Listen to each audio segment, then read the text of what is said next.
Bem, estamos recomeçando o nosso projeto de extensão História e Literatura, nessa produção de análises de literatura ou de literaturas para compreendermos a história ou compreendermos as histórias para compreendermos as análises literárias, essa transdisciplinaridade que é característica do nosso projeto. A equipe é maior, eu vou apresentá-la aqui no final. Somos agora quatro orientandos, né, que nos acompanham nesse processo.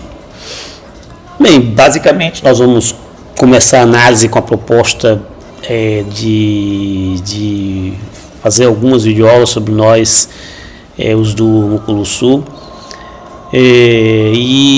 Mas antes eu quero fazer um preâmbulo, né? Embora a gente já tenha feito textos aqui sobre o Luandino, né? Sobre alguns contos do Luandino, eu acho que cabe alguns preâmbulos. O primeiro deles é essa literatura de uma pessoa que escreve a grande maioria presa. Este livro que nós nos propomos a analisar, ele estava preso, estava em Tarrafal, e claro, vários escritores que escrevem preso têm características de tentar, vamos dizer assim, explicar ou inserir aquele contexto em que eles estavam colocados, né? Não é uma prisão simples, ele está sob a égide da PIDE, do governo Salazar, da ditadura portuguesa, enquadrado como terrorista. Já falamos sobre isso antes dessa videoaula. Mas, por exemplo, se a gente olha a Graciliano Ramos, né? Graciliano Ramos também vai escrever sobre o cárcere, inclusive um livro dedicado ao cárcere, mas Graciliano vai explicar que ele faz isso de memória e pós-cárcere, né? Ele não faz isso no cárcere. Inclusive, todas as relações que ele tinha no cárcere, ele tem que jogar fora. Quando estava no navio Manaus, ele tem que jogar fora ao mar com medo de ser descoberto, né? Por sorte, nós temos um grosso trabalho feito pela professora Margarida da Universidade de Coimbra, professora Mônica, filha também do Caveirinha, professor Roberto Vec, que faz vamos dizer assim, esse apanhado desses papéis escritos por Luandino na prisão. Ou seja, para além de não ter perdido esses papéis, o Luandino tem esses volumes organizados, nos deu a possibilidade de termos a consulta, né, desse apanhado de documentos que virou papéis da prisão. Soube pela própria professora Margarida que vem aí, está no prelo, está em processo de facção, um livro sobre a correspondência íntima do Luandino com a sua companheira, com a sua esposa, ansiosos para ter acesso a isso. Deve ser muito mais gostoso, talvez, do que os papéis da prisão. São muito mais fortes, são muito mais, às vezes, muito mais chocantes. Tem a violência que o Luandino sofreu nesses anos e anos que ele passou preso em Tarrafal.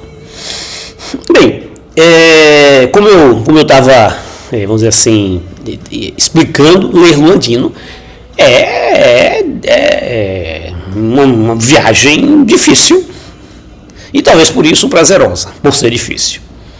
Ler do Luandino às vezes é incompreensível, porque muitas vezes a gente não conhece a Luanda daquela época, muitas vezes não conhece as configurações que realizou Luandino em suas mensagens, em suas imagens, em seus personagens, e também porque Luandino não podia, em vários momentos, ser,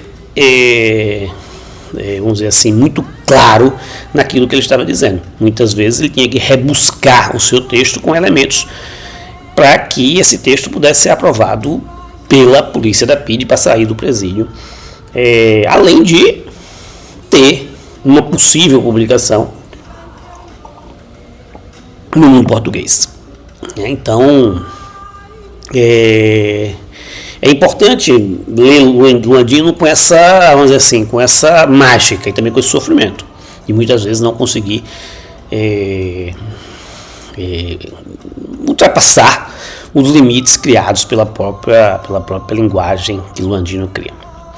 E aí nós ficamos nesse jogo de procurar, né, de investigação, de pesquisa, mas também muitas vezes um jogo um tanto fortuito de conseguir compreender Lua Andino. Por isso eu tomei a licença de, vamos dizer assim, antecipar um trecho, né, de um outro conto que nós vamos trabalhar depois, mas um trecho do Lua Andino que é, a princípio, incognoscível. Eu vou colocar o trecho aqui, vou ler para vocês e a gente não vai compreender absolutamente nada. Eu passei dias e dias tentando traduzir aquilo que estava posto. Claro que isso vai estar em vários autores, muitos deles sob inspiração do Lua Andino, né? Você vai encontrar isso nos posteriores, que viveram fora, um Ondiak que vive na atualidade, não que o Lua Andino não vive, mas escreveu lá atrás, um Ondiak que escreve hoje, você vai encontrar aspectos, né, a serem descobertos em outros autores, mas Lua Andino isso é muito, muito, muito marcante, né, muito, vamos dizer assim, consistente, né, escreveu uma literatura preso e uma literatura engajada, né. Esse texto que eu apresento para vocês, por exemplo, o Lua Andino chega a citar em outros momentos, mas esse trecho ele exagera no G e no T, né? G que representava a foice e T que representava o martelo, símbolos comunistas, né? E veja, o MPLA ainda não estava sob a égide do comunismo, né? Nem tampouco só era o MPLA que configurava a luta de resistência na África, nas Áfricas dominadas por Portugal.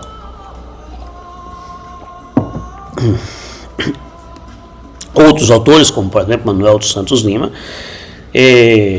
um pouco negado em Angola, um pouco até desconhecido em Angola, mas que transforma também, cria esses códigos, né? Esses códigos até para publicar. Ele vai para a Suíça, vai para o Canadá, ele vai ficar exilado e tem que criar códigos, não pode dizer que é Portugal, mas sei lá, ele trata Portugal de Mauritânia. Nau se evoca logo, a princípio, a Portugal.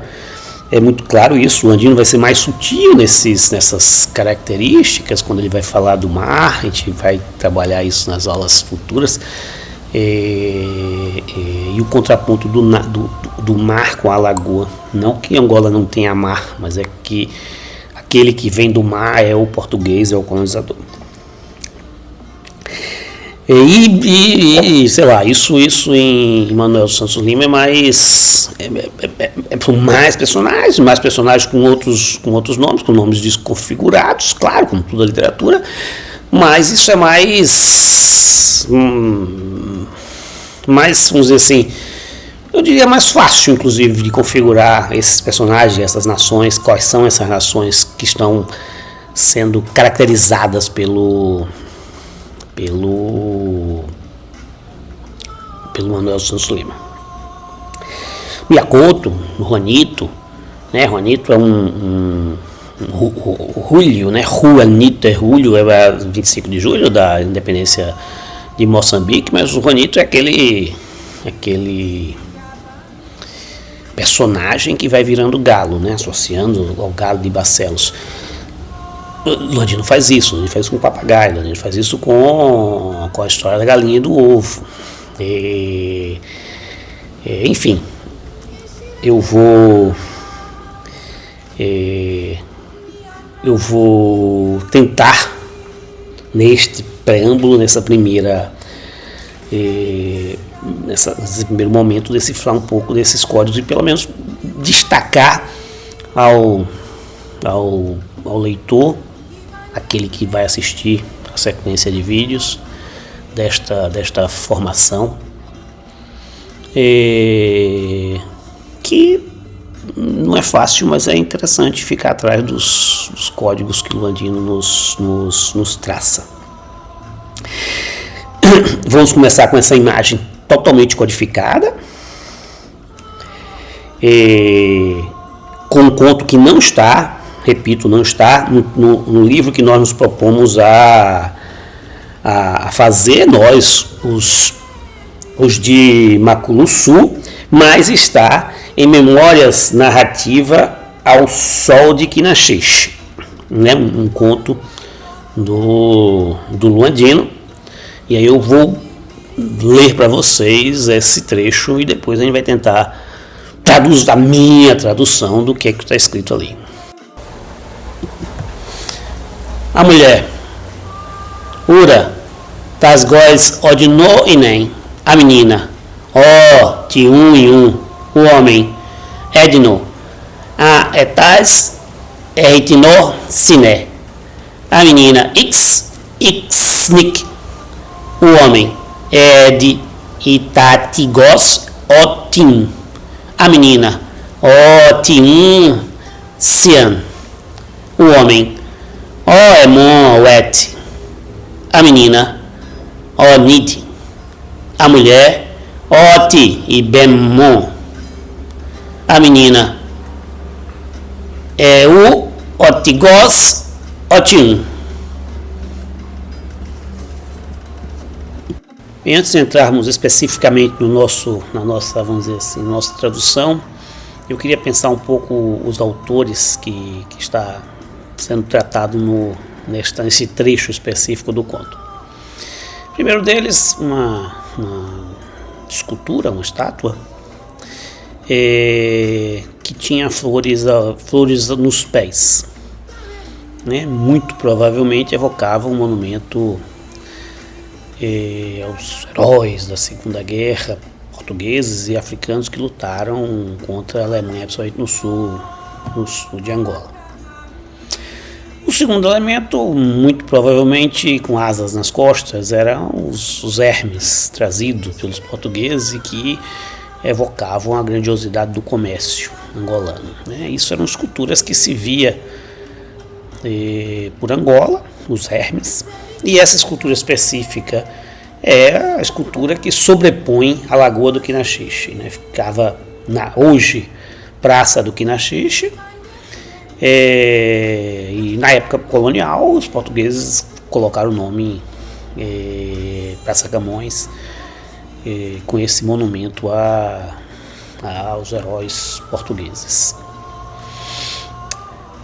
Além dessas duas estátuas, né, representações da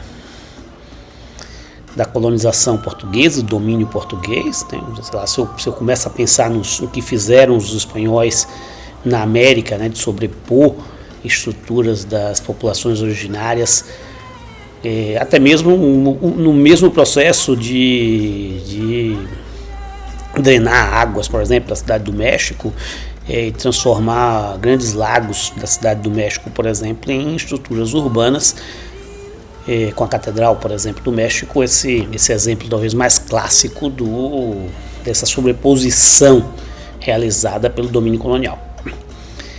E Quinaxixi, né, vai acabar sendo isso em Luanda, né, aquela Quinaxixi que não é a Quinaxixi do Luandino, né? Esse monumento é construído, eu acho, salvo engano, em 37, antes mesmo do final da guerra, e quando o Luandino nasce, o monumento já existia. Então a infância do Luandino é com essa, vamos dizer assim, essa ocupação colonial portuguesa de uma estrutura que remetia a uma Angola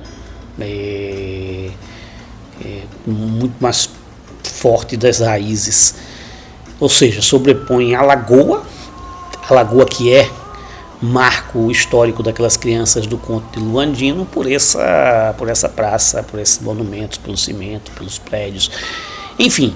E a menina, né, a menina desse trecho que nós acabamos de ver, ela consegue conversar com essas duas estátuas e fala sobre Dinho, nosso personagem principal, muito provavelmente Luandinho, um diminutivo de assim como eu era Fernandinho, o Nandinho, um diminutivo de Luandinho, que ele cria também, não é necessariamente uma coisa da infância dele, já que ele não era Luandino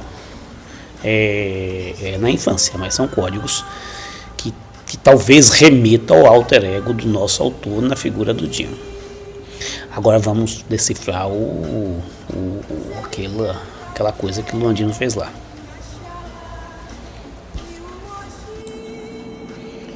A primeira dica que eu assimilei do que se tratava o texto foi Ixanik, né, quando a menina fala, que eu automaticamente percebi que significava Kinaxixe escrito ao contrário.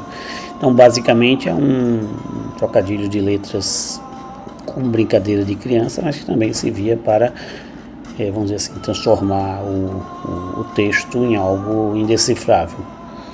Então, a primeira frase nós traduzimos como gosta do menino, Ura era a menina.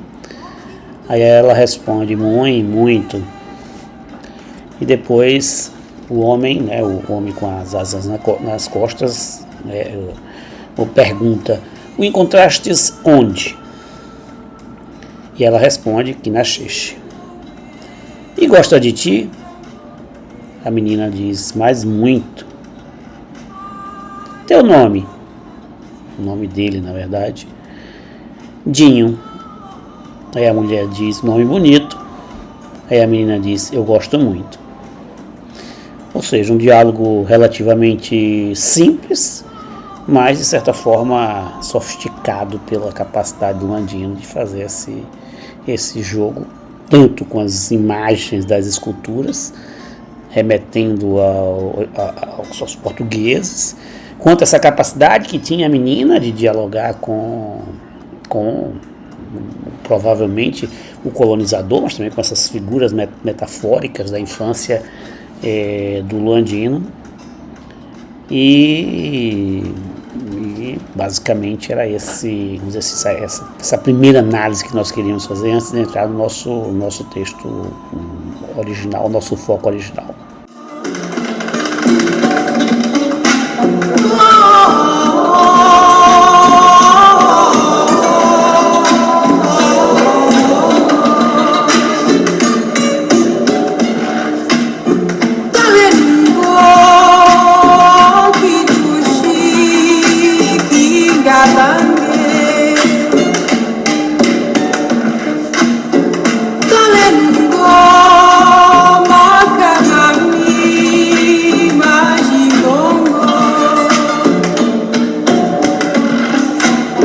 She